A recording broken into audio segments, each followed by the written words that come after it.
Jamen, det er helt klart drengene, ikke? Altså, ja. Jamen, det er der også. Ja, det vil jeg sige.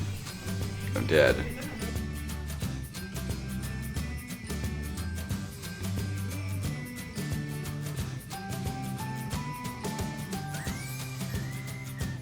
Den her verden, den er allerede blevet seksualiseret, så hvorfor ikke snakke frit om det?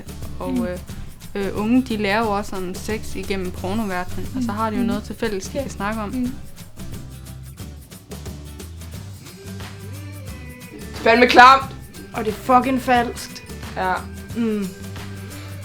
Altså, porno for mig som sådan, det er ikke ulækkert eller klamt, det er bare sådan rimelig naturligt. Det er bare sådan, hvad andre folk lægger i det, når man prøver at snakke om det, så synes de, at det er ulækkert, derfor vil de ikke snakke om det. Og derfor bliver det så indirekte klamt. Men jeg har ikke noget problem med det. Altså, jeg har ikke noget problem med det, men jeg synes, det er privat ting, som jeg ikke rigtig har lyst til at uddybe.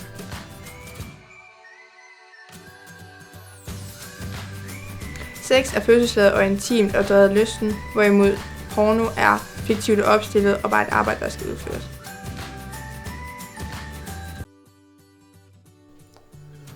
Det vil jeg da sige, de fleste har. Ja, Altså, det tror jeg så også. hvem har ikke bare sådan siddet og kedet til bare sådan, så ser porno. Nu er det ikke alle, der ser det, fordi de keder sig, men altså. De fleste har det prøvet. På et eller andet tidspunkt bliver man nysgerrig. Ja. Bare sådan siger, hvad har internettet nu at byde på? Det skal prøves.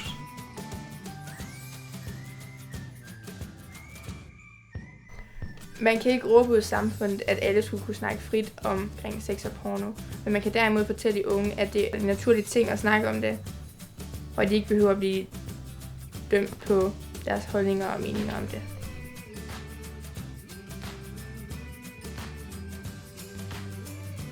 Altså, det burde der ikke være så meget diskussion om. Nej, altså, dyreporno, børneporno som sådan, det er vel basically bare forkert. Ja. Altså, hverken af parterne har sagt ja til det, eller er myndige til at sige det, så det er lidt klamt. Det er det. Det er sådan, det er etisk forkert, så bare stop. Nej, man kan ikke diskutere, om det er rigtig forkert. Hey, vidste du, der kun er 20% flere drenge, der ser porno end piger?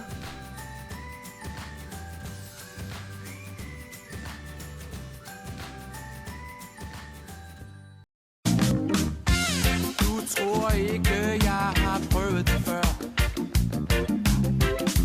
Det er lige, når jeg Husk gummi. og det